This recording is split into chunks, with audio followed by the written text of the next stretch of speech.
Have you ever had a single decision that felt so minor in the moment, yet later, when you look back, you realized it changed your life forever? That's the thing about choices. Some are obvious turning points, but others a swipe on an app, a casual yes to an unusual offer, an impulsive handshake can unravel in ways you could never foresee. Cassie Martin didn't know she was standing at such a crossroads. Not when she clicked through job listings that seemed to mock her. Not when she weighed overdue rent against her dwindling bank account. And certainly not when she stumbled across a message from her best friend that would open a door to an entirely different world, one that sparkled with glamour, danger, and ultimately love. Cassie had been grinding for months. Her dream was to run her own graphic design studio, but reality looked far grimmer. The freelance jobs had dried up, big clients were downsizing, and small ones either ghosted her or negotiated her rates down to pennies.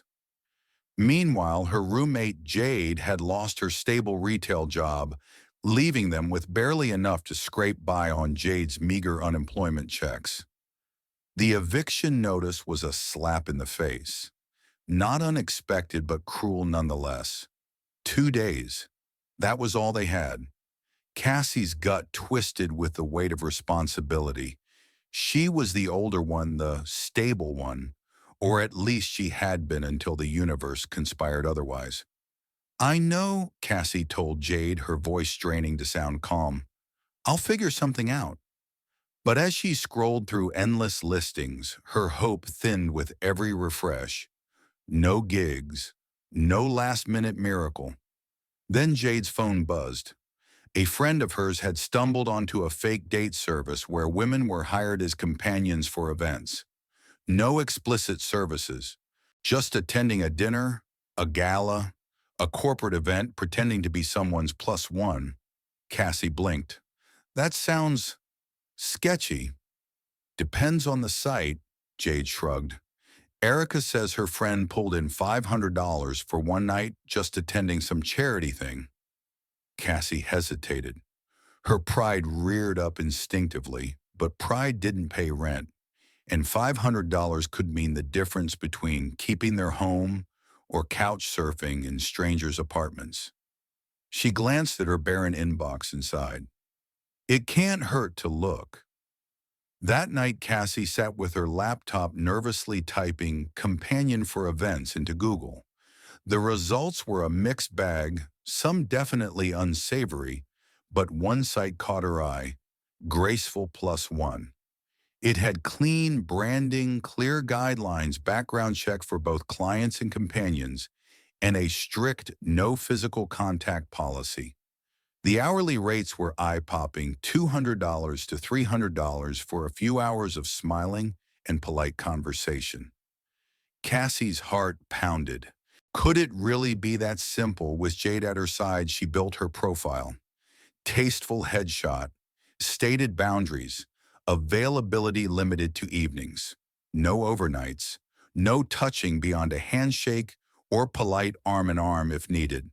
$100 per event just to test the waters. I doubt anyone will hire me, she muttered. You never know, Jade said softly. Someone might need exactly who you are. Cassie woke 2 days later to a ping from Graceful Plus One. Her heart leapt. The message was from NM, a client seeking a companion for a black tie charity gala. The event paid $600, enough to pay their overdue rent in full. Who is this guy? Cassie murmured, scrolling through the sparse profile. NM business consultant. No photo. Just a note about discretion. Jade frowned. Weird, but $600 is $600. Cassie wavered, nerves tightening her stomach. Should I? Only if you feel safe, Jade said. I'll track your location. If it gets weird, you leave. Cassie exhaled slowly and typed her acceptance. The night of the gala, Cassie transformed. With a borrowed black gown and her hair swept into a sleek updo, she hardly recognized herself. A black sedan arrived promptly. The driver was professional and polite. The Redwood Hotel glittered with wealth and power. As she entered the marble lobby, her heart threatened to hammer out of her chest. Then she saw him N.M., otherwise known as Nicholas Moore, tall, handsome in a sharp tuxedo, and possessing an effortless confidence that made the room seem to part around him. "You must be Cassie." He greeted her with a smile that somehow managed to be both warm and weary. Cassie nodded, pulse racing. "Thank you for coming." He continued, slipping her an envelope discreetly. "We'll maintain the appearance of longtime friends. My father's on the board here. Discretion is everything." She swallowed hard. Understood. And so it began. Through the glittering chandeliers and silver tray appetizers, Cassie played her part. Nicholas introduced her to colleagues, associates, and his father's high-powered circle. His hand at the small of her back felt both protective and hesitant. Cassie noticed something as the evening wore on. Nicholas Moore was not just another entitled billionaire's son. Underneath the polished exterior was a man carrying invisible burdens. His father's influence was suffocating. Every smile was measured, every word calculated. When Nicholas's phone buzzed and he silenced it with a grim expression, Cassie glimpsed the name on the screen, father. A storm brewed behind his amber eyes. "Everything okay?" she asked softly. "Family stuff," he replied tightly. That was the moment Cassie realized she wasn't just window dressing for a corporate event. Nicholas was fighting a battle of his own, and tonight she was his shield. By the end of the night, as Nicholas pressed a second envelope into her hand, gratitude shimmered in his gaze. "You were perfect," he said quietly. "I may need your help again." Cassie's heart skipped. What was she getting into? The following week, life felt strangely anticlimactic. Cassie paid the rent. Jade was thrilled. Yet Cassie couldn't shake the memory of Nicholas's haunted eyes. Then another message arrived. Coffee extended proposition to discuss. Curiosity warred with caution. Against her better judgment, Cassie agreed. At the cafe, Nicholas arrived dressed down, but no less magnetic. "I need a consistent companion for upcoming events," he explained. "Appearances matter in my world. My father is pushing me to settle down. It's complicated." Cassie arched a brow. "Why not just date someone for real?" Nicholas sighed. "I can't trust anyone in my circle. My life is too exposed. What we had at the gala, it worked. No expectations, no risk. The offer, a monthly retainer of $3,000, a staggering sum." Cassie hesitated. The money could change her life, but at what cost? "No intimacy," she clarified. "Full honesty between us." Nicholas agreed. Deal. And just like that, Cassie Martin, ordinary graphic designer, became the fake girlfriend of one of the city's most eligible bachelors. But what neither of them realized was that this arrangement, built on pretense, was about to evolve into something neither of them could control. What started as a calculated business deal soon became a whirlwind of appearances, whispered conversations, and moments that blurred the line between fiction and reality. Cassie found herself swept into an unfamiliar world, a world of black-tie galas, art auctions, and philanthropic luncheons, where deals were sealed with a glance and reputations were currency. She played her part well. On Nicholas's arm, she was warm, yet poised, attentive, but never intrusive. They quickly established an easy rhythm and unspoken choreography of small touches and practiced smiles. From the outside, they looked every bit the enamored couple, and at first that was all it was supposed to be, a charade. But life rarely sticks to the script. As the weeks unfolded, Cassie began to see the cracks beneath Nicholas' polished veneer. His charm was effortless, yes, but it was also a mask. In quieter moments, he spoke of the suffocating grip his father maintained over his life. Every decision from where he lived to whom he dated to which deals he pursued was shadowed by Edward Moore's looming influence. Cassie listened, at first out of obligation, then with growing empathy. Have you ever had a moment where pretending led to something unexpectedly real? Please comment below and like this video. If you believe the best love stories start with honesty, subscribe our channel now for more powerful story-based videos every day. One night after a charity gala on a glittering rooftop, they found themselves seated at a small corner table of a dimly lit Italian restaurant. The city lights stretched out below them, a glittering sea that felt impossibly far away from Cassie's normal life. Over bowls of pasta and glasses of deep red wine, their conversation slipped beyond the surface. I grew up thinking I had choices, Nicholas admitted, swirling his fork slowly. But every time I tried to exercise them in business and relationships, my father reminded me that freedom was an illusion. He controls the board, the trust, my future. Cassie's heart tightened. She reached across the table without thinking, her hand covering his. You deserve more than that, she said softly. Everyone does. He looked at her, then the polished mask slipping just enough for her to glimpse the man beneath. Vulnerable, tired, human. Moments like that became more frequent. Over time, their carefully constructed roles blurred. They laughed more easily, they shared inside jokes. The smiles that once served to deceive onlookers began to carry something genuine. Real-life examples of such dynamics are more common than one might think. In corporate circles, high-profile individuals often rely on image consultants or even hire companions to maintain appearances at events. I've spoken with professionals who've taken such roles, and while many remain transactional, some evolve. The human need for connection cannot be scripted away. Cassie began to feel that pull. The woman who once viewed Nicholas as an assignment now found herself caring perhaps too much. Then came the pivotal night. Nicholas invited her to a major fundraiser at the Grand Meridian Hotel, a flagship event for Moore Industries. This was no ordinary gala. It was the kind of affair where alliances were formed and power dynamics played out in a dance of smiles and subtle signals.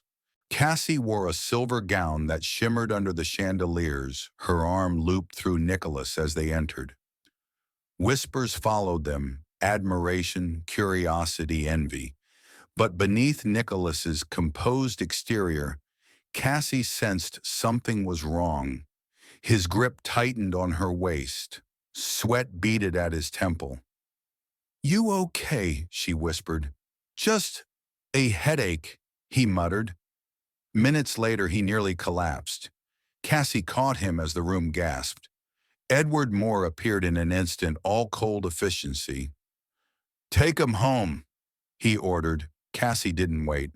She wrapped an arm around Nicholas and guided him out, ignoring the stares. In the taxi, he slumped against her, pale and trembling. "It's migraines," he confessed through gritted teeth. "Stress triggers them. I usually manage. Tonight was too much." At his penthouse, Cassie refused to leave. She fetched water, dimmed the lights, massaged his temples with trembling fingers. The image of the invincible billionaire's son crumbled before her. "I'm sorry," he murmured. "You shouldn't see me like this." "Don't apologize," she whispered. "No one can be strong all the time." Their hands found each other. A charged silence bloomed. "I know we said no real emotions," Nicholas said quietly, "but I can't deny how much you mean to me now." Cassie's heart thundered. I feel the same, she whispered. Their first kiss wasn't part of any performance. It was slow, hesitant, and real, two people daring to hope amidst the facade. From that night, everything changed. Behind closed doors, they were no longer pretending. Nicholas texted Cassie daily. Dinners extended late into the night. They shared pieces of their past, their fears, their dreams. But in public, they maintained the charade largely for Edward Moore's benefit, and Edward watched closely. Cassie knew the storm was coming. Nicholas's father had built his empire on control and appearances. Cassie was an outsider, a risk. Her fears materialized when Edward summoned her alone to his office, an act of calculated intimidation. He laid out the evidence, her profile from Graceful Plus One payment records, their arrangement in black and white. I want you to walk away, Edward said coldly. You're not suitable for my son. You will take this offer 10 times what he's paid you and disappear. Cassie's blood ran cold. I care about Nicholas, she said firmly. I won't be bought. Edward's gaze hardened. Then know this, if you stay, I will destroy you both. Scandal is a tool I wield well. Faced with an impossible choice, her heart or Nicholas' future, Cassie made the only one she could live with. She broke it off. Nicholas called, texted, pleaded. But Cassie remained silent, her heart shattering with each unanswered ring. 2 days later, a check arrived, Edward's bribe. She shoved it into a drawer untouched. But the heart cannot be silenced by logic alone. A week later, rain pounded against the apartment windows when a furious knock jolted Cassie from her daze. She opened the door to find Nicholas drenched and defiant. You think you can push me away without telling me why? He demanded. Tears welled. Your father threatened to ruin you, she whispered. I couldn't be the reason. He crushed her to him. I don't care, he said fiercely. I love you. We face this together. The next day, Nicholas confronted his father, placing Edward's check on the desk. You will not control me, he said coldly. If you sabotage us, I will walk from this family and this company forever. Edward, for once, had no counter. His empire depended too much on Nicholas. Reluctantly, he relented. From then on, Nicholas and Cassie built their life not on pretense, but on love. And here's where the lesson lies. Real relationships, whether romantic, professional, or platonic, are built on authenticity. When we strip away expectations, masks, and fear, we create the space where true connection thrives. Cassie and Nicholas remind us that even the most unlikely beginning, a fake date born of desperation, can lead to something genuine. But only if we dare to embrace honesty, vulnerability, and courage. And in a world where appearances often eclipse substance, choosing love over fear is perhaps the bravest act of all. Life after that confrontation didn't magically become a fairy tale. Nor did Edward Moore suddenly morph into a warm, supportive father-in-law. Real life rarely works that way. But sometimes having a partner by your side, someone willing to face the storms with you, changes everything. Cassie and Nicholas continued forward, not with the reckless euphoria of a whirlwind romance, but with the grounded determination of two people who had chosen each other in spite of the odds. Their relationship required recalibration. What began as a performance had become real, and they both knew that navigating this transition would take honesty and trust. No more contracts, no more retainer checks, just two people trying to figure out what this new phase meant. It wasn't always easy. Nicholas still faced the pressures of his family's business empire. There were board members loyal to Edward who eyed Cassie with suspicion. Society pages whispered about the graphic designer who snagged the more air. Cassie heard it all, and it stung. But she reminded herself their relationship wasn't about proving anything to outsiders. Real-life parallels to this kind of scrutiny abound. Think about Meghan Markle, for instance, how the media dissected her every move when she married into the British royal family. Or countless stories of individuals from humble backgrounds who marry into wealth and power only to find themselves trapped under a microscope. The lesson is universal. When love crosses social lines, it often invites judgment. What matters is whether the couple can shield their bond from the noise. Cassie and Nicholas did just that. Their rhythms settled. Casual dinners replaced stiff galas. Netflix nights replaced cocktail hours. Cassie slowly carved out her own space, determined not to be seen merely as Nicholas Moore's girlfriend. She ramped up her freelance work, eventually landing a prestigious contract with a leading marketing agency, not because of Nicholas, but because of her talent. It mattered to her that she succeed on her own terms. Nicholas supported her every step of the way. "You don't have to prove anything to me," he told her one night as she prepared a pitch for a new client. "I know," she smiled, "but I need to prove it to myself." And he understood that. Their bond deepened in small, quiet ways. One crisp autumn evening, sitting on the balcony of Nicholas's penthouse, Cassie asked a question that had been gnawing at her. "Do you ever regret it?" she whispered. "Choosing me over your father's approval?"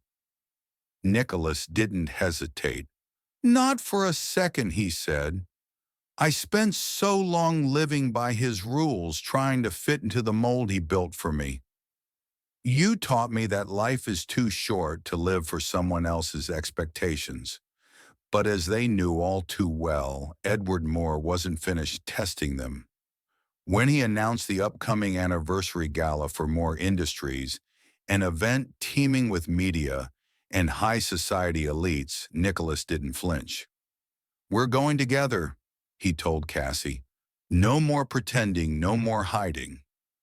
Cassie's stomach twisted at the thought of facing Edward again, but she agreed. The night of the gala arrived. Cassie wore an emerald green gown. Nicholas had chosen one that accentuated her grace and quiet strength. As they entered the grand ballroom, heads turned. Cameras flashed. Edward stood at the center of the room, flanked by allies. His expression was unreadable. Nicholas led Cassie straight to him. "Father," he said calmly, "you remember Cassie?" Edward's gaze flicked between them. "I see you're still determined to defy me," he said coldly. "This isn't about defiance," Nicholas replied. "It's about my happiness. Cassie makes me happy. That's all that should matter." For a long moment, Edward said nothing. Then with a tight jaw, he turned and walked away. Cassie exhaled shakily. "Do you think he'll ever come around?" she asked softly. "I don't know," Nicholas admitted. "But it doesn't matter. We have each other. That's enough." And truly it was. The months that followed weren't free of challenges, but they were filled with growth.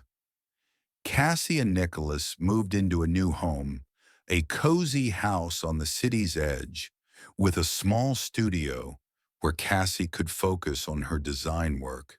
Nicholas began reshaping Moore Industries, implementing changes that reflected his values rather than his father's legacy. Under his leadership, the company adopted more progressive policies and charitable initiatives. Meanwhile, Cassie's career flourished. Her designs gained recognition, her client list expanded, and she built a reputation entirely her own. They supported each other fiercely, but also gave each other room to grow. That balanced the space to be individuals within a partnership became the cornerstone of their love. one chilly evening curled up by the fireplace. Cassie smiled at Nicholas and asked, "Do you remember our first fake date at the Redwood Hotel?" Nicholas laughed. "How could I forget? You were so nervous." "I was terrified," she admitted, laughing. "But looking back, I think that's when I started falling for you." He took her hand gently. "I think I fell for you that night, too. You were brave, kind, and real, something rare in my world. Even then, I knew I wanted you in my life, not just as a fake date, but as my partner." Cassie's heart swelled. "I'm glad we took that first step," she whispered. "It was the best decision I ever made." Nicholas replied, kissing her forehead. And so, dear listener, we arrive at the heart of this story. What began as a transactional arrangement, a desperate decision to pay the rent, became a love story that defied expectations. But more importantly, it became a testament to the power of authenticity. When we strip away the masks we wear for society, when we allow ourselves to be seen fully, flaws, fears, and all we create the space where genuine connection can thrive. Cassie and Nicholas remind us that love isn't about perfection. It isn't about ticking boxes or meeting expectations. It's about choosing each other every single day in the face of doubt, pressure, and adversity. And that brings us to the final takeaway. In a world obsessed with appearances, where so much is curated and staged, real love is a radical act. It takes courage to be vulnerable, to risk judgment, to stand firm in your truth. So whatever stage you're at in your own journey, whether you're navigating a new relationship, confronting old patterns, or simply trying to live more authentically, remember this. The most beautiful stories often begin when you dare to step off the script and write your own. Thank you for joining me on this heartfelt journey. If this story resonated with you, I invite you to subscribe to this channel for more tales of resilience, love, and the human spirit. Until next time, take that first brave step. You never know where it might lead.